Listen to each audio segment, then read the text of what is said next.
హృదయము వ్యాధితో నిండిన కపట కేంద్రము, దానిని గ్రహించుట ఎవరి సాధ్యము?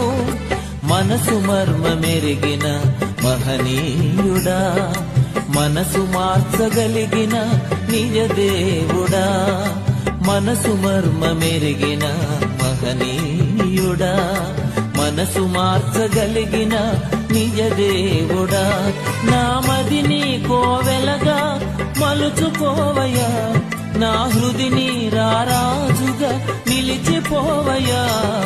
మనసున్న మంచి దేవా, నీ మనసును నాకిచ్చావా?